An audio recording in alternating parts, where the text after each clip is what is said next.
Coming up on My Week, problems with health care, the fight over Flint water bills, making sure the Pistons deal downtown is good for everyone, and a One Detroit special report on immigration, deportation, and the Chaldean community in Southeast Michigan. Nolan and Stephen are here, and My Week starts right now. Did you know Roush Enterprises was selected by Google to assemble a test fleet of 100 prototype self-driving cars in 2015? It also produced the new Domino's delivery cars. And speaking of Domino's sells well over 2 million pizzas per day around the world, and half of their sales are digital. These are just some of the ways Michigan's pioneers started out as small companies with big ideas. We are business leaders for Michigan. We are committed to making Michigan a top 10 state for jobs, personal income, and a healthy economy. Masco Corporation is proud to manufacture innovative and environmentally friendly products for the home. Delta faucets, Craft-made in Merillat cabinets, and Behr brand paints have all been designed with you in mind. Masco and its family of companies, serving Michigan communities since 1929. Funding for this program is provided by Delta Airlines. Keep climbing.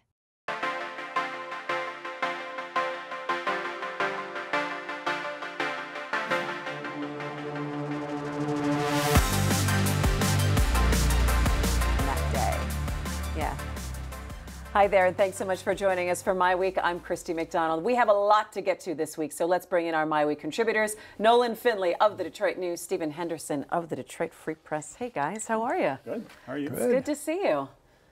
I can see that you're excited to be here as well. By that pregnant pause, you guys were just the anticipation.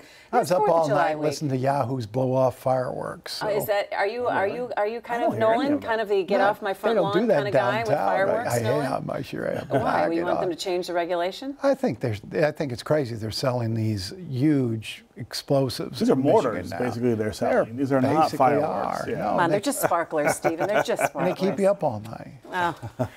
I remember, Nolan, get off my lawn, kids. All right, let's talk about a couple of the headlines that have been happening here. And, you know, when you see a headline in the paper that says the state sues Flint over water quality, you know that there's a problem. And, Nolan, I'm going to start with you in talking about, number one, the city council not making the decision by the state's deadline about their water source and locking in a long-term deal with the Great Lakes Water Authority. Well, I think it's just plain nuts to consider doing anything but staying on the Detroit water system. This is a city that has taken a long time to get over, and they're not over it yet, the effects of the last water switch. Now you're going to start all over and try to build trust in a new water source. I don't know whether the Caramonde system would be okay. Would it be similar to Detroit's, or would you have to retreat those pipes all over again? I think there's just too much risk, too much at stake, and I don't think they have any choice but to stay with Detroit. I think they're also talking about, though, having the time to completely vet it, that they want some more time to look into the deal that Mayor Karen Weaver said, look, this is the best deal. The council's saying, well, wait, we want some more time, but the state's saying, no, you missed the deadline. Well, they did miss the deadline, and this is not something to play around with. I mean, think of all the absolute tragedy we've seen unfold in that city over the last 2 years, all related to where they get their water.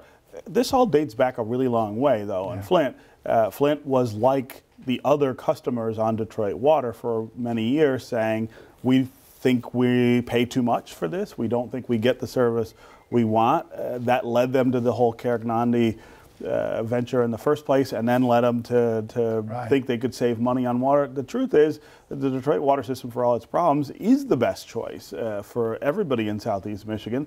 This Caramonde thing is going to be somewhat of a gamble. They ought to just resign, but there is still that sense, I think, in Flint, that old sense that, well, we can do better. Detroit's ripping us up. Yeah, so but my point about this whole thing, or kind of looking at this and reading through, is how come people then from the state, how come they're not sitting down and saying any questions that you have, any information that you need to see on what is better and what's the best value here? We're going to answer every and all question, and we're going to stay here and stay put in your office. How do we know they're not doing that? Well, because you have the point where you have the Michigan Department of Environmental Quality filing a federal lawsuit against them, saying you didn't make a decision by that date. I'm saying a lot of these decisions, these conversations, they should do everything in their power to make sure a headline like that is not coming out. Well, I mean, they certainly do, but I mean, the Flint governance in Flint has has never been a quality thing. They're still having a lot of problems at City Hall. There's still a lot of hints of corruption and mismanagement at City Hall. It's not like you're dealing under who? Where are under we the looking current administration. What, I mean, are you saying Karen Weaver, or what are you saying? Karen Weaver's administration and city government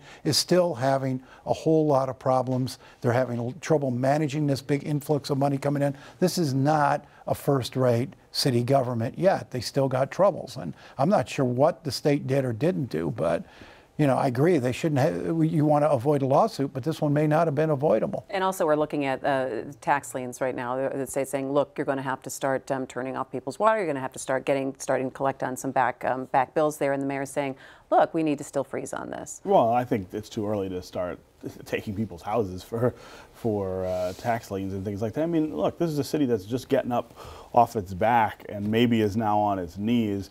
We need to get it on its feet before we start, you know, running things the way we do in other places, and we're not close to that. I mean, there's still a lot of work to do to make the citizens of that city whole again, and then act like everything's normal. Yeah, but I mean, you create the same situation you had in Detroit, where some people are paying and some people aren't, and the ones who aren't paying end up paying more. You still have to have that revenue. You still have to support the system.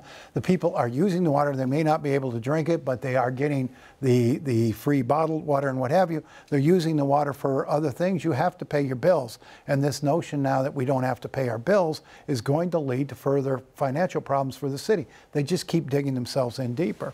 Interesting. All right, let's go ahead and take a look at the Pistons development. There's been a lot of conversation about community benefits package, and is the Pistons, are they giving enough for what kind of tax breaks that they're getting there to build? Stephen, I'm going to go to you on this one. Yeah, no, I think it's a pretty complicated picture, and we had a chance to talk earlier this week with Arn Tellem about it. I thought he did a good job of sort of filling in what it looks like from their side of things, that they're not getting this subsidy. That subsidy goes to the arena itself. In fact, it's a sort of a weird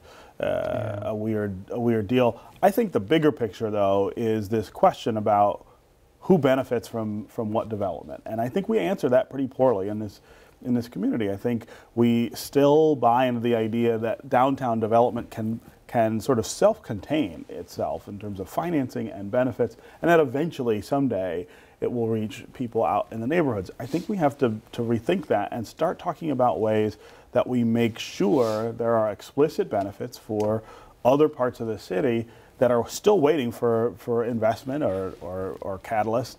When we do things like this, when you take tax money and give it to somebody, what's the return on that? What's the explicit return? And the Pistons are on their own doing a lot of things, I think, volunteering to do a lot of things that will benefit the community. It's a good move for everybody. But the deal itself should contain more explicit ways that this helps with schools or demolition, or you think of all the great needs we have that are unfulfilled. These things need to talk to each other a little more. Is this detailed enough? No. Well, I mean, what Tellem told us the other night is they're going to be hiring a lot of people, and they've committed to saying a majority of the people they hire are going to be Detroiters. That certainly helps the neighborhoods. If people have jobs and bring their paychecks back into the neighborhoods to spend it. They're building this performance center up near the news center.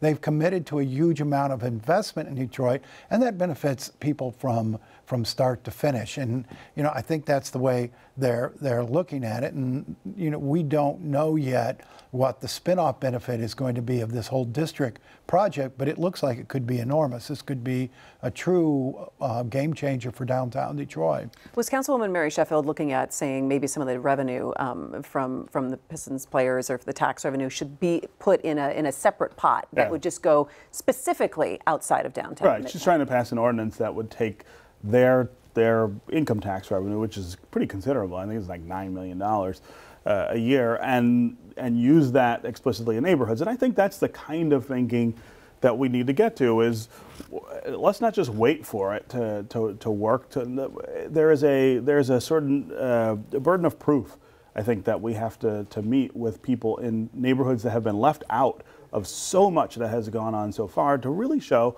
look, we're thinking about you, we're thinking about the things that are going on in your community, and we're going to make sure that these things work on your behalf as well as for downtown. So I think that's a good idea. I think there are other ideas out there that the businesses that are involved in this could be coming up with. Where are the Illiches? Where are the Gores?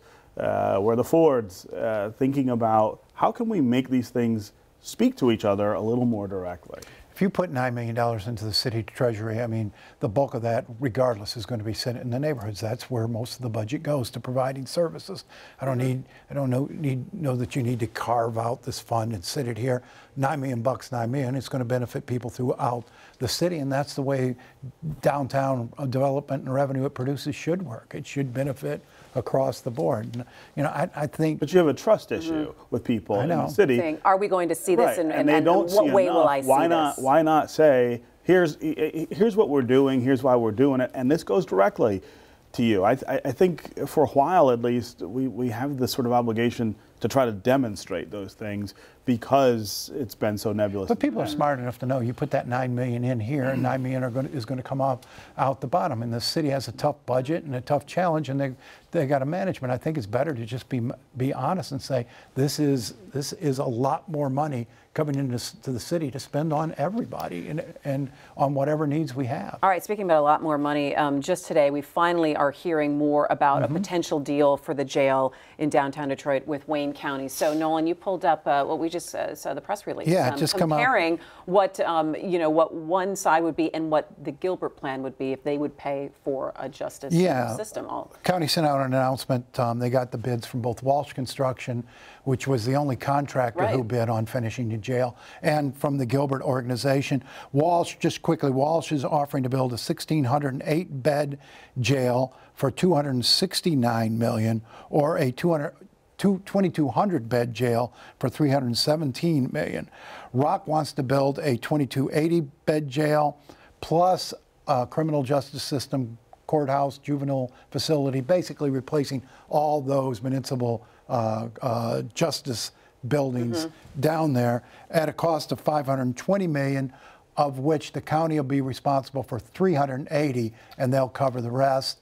So 380 for the county for under the Gilbert plan, or 317 under the basic plan, but the 380 would get them a new court system, a new juvenile system. Yeah. Devil in the details, though, right now, Stephen. Yeah, I mean, I'm sure that they'll have to look all the way through that proposal to see exactly what will be done and where, but at least on its face, it seems like a pretty good deal for the county. I think completing the jail where it is without being able to fix the issues with the court system, the issue with the juvenile system, that's not a great fix. We still would have to come up with a lot of money. I mean, one way to look at this deal is it sounds like the Gilbert people are saying, we'll pay for those other pieces of this if you will go ahead and pay to construct the jail. It seems like a fair compromise. I mean, we said from the beginning they're going to have to write a bigger check, and it looks like he's writing a lot bigger check. Matt Cullen said on Mackinac, we're going to get there. Both sides have to give a little more, and it looks like they did their part. And Warren Evans, Wayne County said, look, I don't have a preference either way. The best thing has got to be for the taxpayers at this point because we've been on the hook. Well, I think he's played this very well. I mean, if he ends up either way, he's getting a lot more than he started out with. Okay, a couple more things I want to get to. So apparently repeal and replace is not as easy as Republicans thought it might be. A bit of a debacle going on in Washington right now. Nolan, I'm going to start with you. And a lot of it is hinging on what could happen to Medicaid in the Senate plan and how many people are not going to be insured and how much it is going to end up costing the federal government, and especially here in Michigan. I mean, we are watching because we were one of those Republican-led states that did expand Medicaid. But everyone has to start from the reality that Medicaid cannot keep expanding at the rate it has been. Obama added 30% more people to the rolls of Medicaid, now insuring 1 in 4 people. We spend something like $360 billion on Medicaid, projected to almost double over the next 10 years. The states can't afford that. The Republicans have a plan, whether it's a perfect plan or not, but at least it begins to contain the growth of Medicaid spending. It doesn't cut it. It contains the growth. That 22 million figure, it's always always been suspect. That assumes everybody who's being forced to buy insurance now won't buy it after the mandate disappears. I think if you make a competitive market and you make policies affordable and give people a reason to buy them, more people than expected will buy them. Yeah, but I think but I think Republican leadership though is looking at those numbers from the Congressional Budget Office, and they're saying that they're waiting again for changing the plan just a little bit again to see what those numbers would come back. Let's say they're off by half. Let's say it's which they were on the Obamacare. So you still have 11 million people that you're pushing off.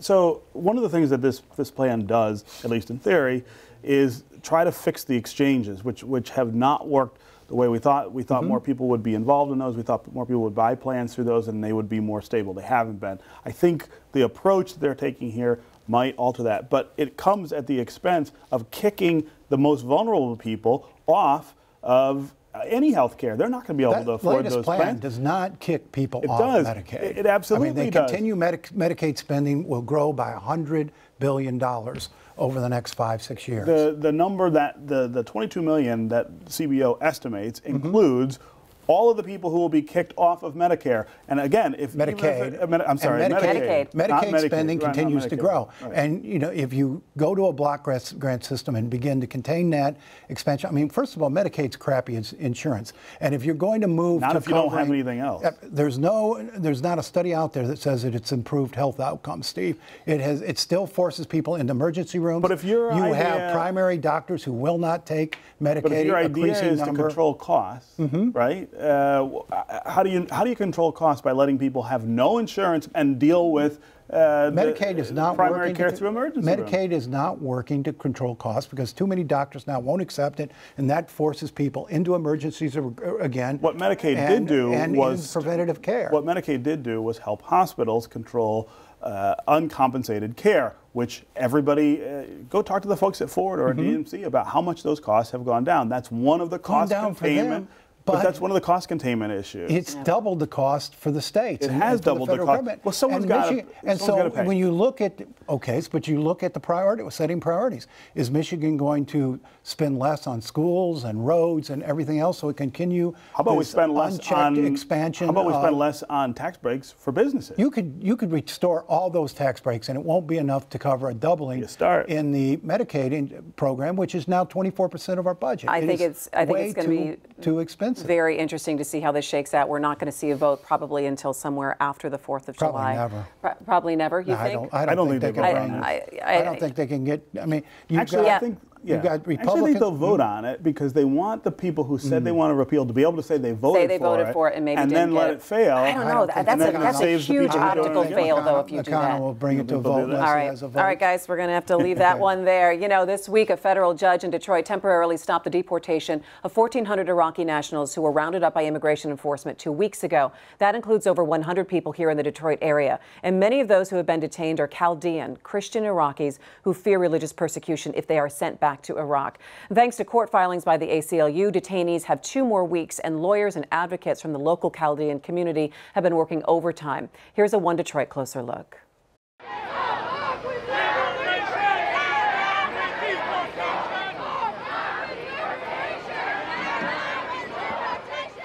When the president issued his second executive order and left Iraq out, the deal was that Iraqi immigrants here, that Iraq would take them back. What we're seeing that happened in Michigan is happening in other places around the country.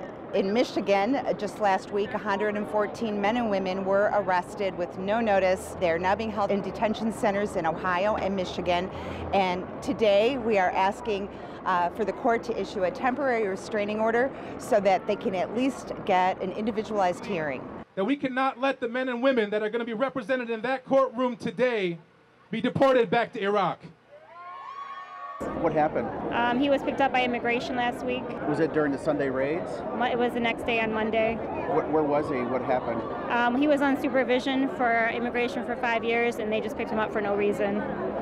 He's been reporting every year. He's been doing what he's supposed to do. To send someone to a country they have not been to in 30, 40 years, many don't speak the language over something as simple as these petty crimes. We're not saying that they're perfect citizens, model citizens, but there's many people who have had a run-in in the past, and all you do once you've served your time is continue to live your life and contribute. they've transferred people to Ohio, and now there's talk about transferring people to Louisiana or somewhere else. That makes it much harder for them to get attorneys. Mm-hmm. Are the officials telling you anything? No, not yet. Do you get to see him at all? The visiting is so crowded, I haven't gone yet. Mm-hmm. Court, don't deport! Court, don't deport! Court, if you could say anything to the judge, what would you say? Have mercy on these Christian people. They can't be deported back to that country. It's horrible. It's a horrible way. It's a horrible life, and it's inhumane. My biggest fear is the heartache for my boys. How old are they? 13 and 12. They told me they can't live without them. Even Muslims, where Iraq being a predominantly Muslim country, they're afraid for their families to go there. What does that say for us Christians? So it seems that they understand the pain that we're going through, and I wish that the government and ICE and the Trump administration would see the pain that we're going through and understand the situation they're going to be put into in the future if they are deported. What is the big rush to deport? All we're doing is saying time. Give people time to get lawyers and to bring claims and to show that we as a country are obligated by our treaties and by our statutes to not send people back to countries where they would face persecution or torture. You actually blessed Trump. Yeah, I'm very shocked that that I went to bless him, and this is what he did, and we were very supportive of him. I mean, the Chaldean community really stood up and said, he's going to do great things for us, for America. The exact opposite is happening. It's such a shocker to see our families destroyed after we supported him and his party. Thank you, Detroit. Thank you, the Chaldean community. Thank you, the Assyrians, the Muslim community, the Jewish, the Latinos, everyone. God bless you all. USA! USA! USA! Thank you. God bless you.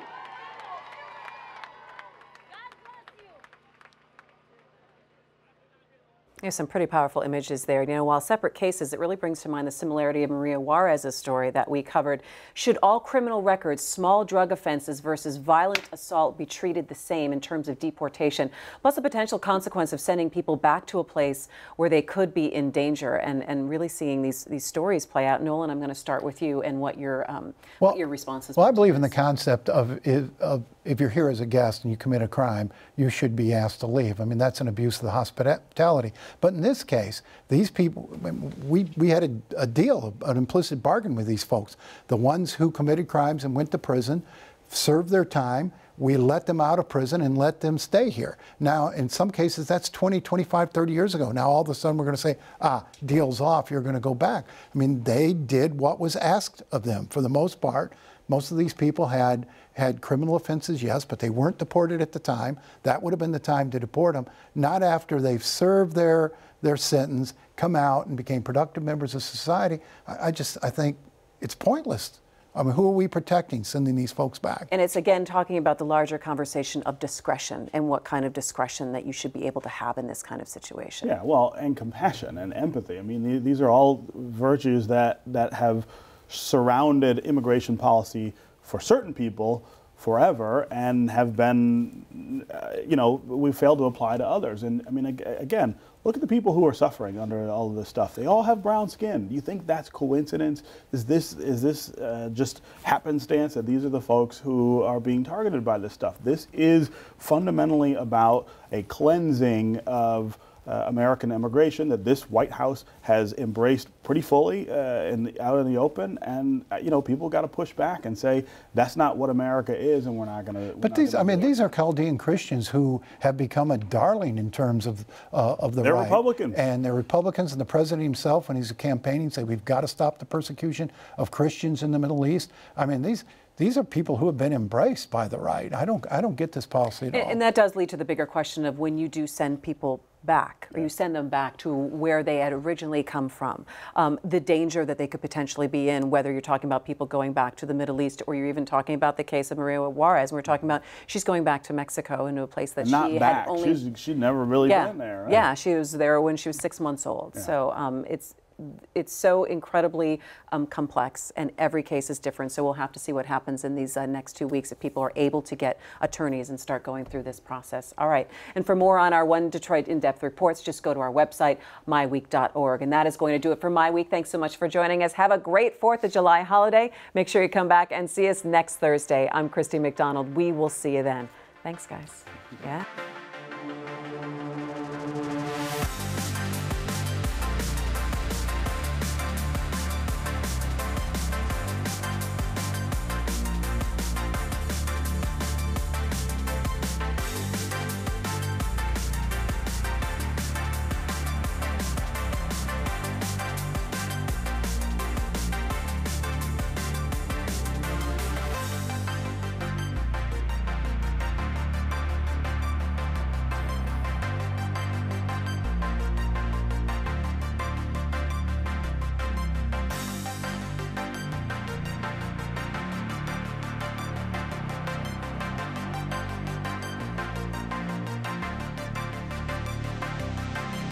Did you know Gordon Food Service was started by a 23-year-old entrepreneur as a butter and egg delivery business more than a century ago?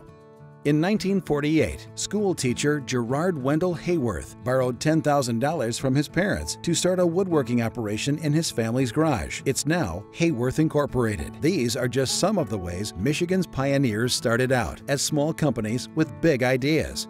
We are business leaders for Michigan. We are committed to making Michigan a top 10 state for jobs, personal income, and a healthy economy. Masco Corporation is proud to manufacture innovative and environmentally friendly products for the home. Delta faucets, craft-made in Merillat cabinets, and Behr brand paints have all been designed with you in mind. Masco and its family of companies, serving Michigan communities since 1929.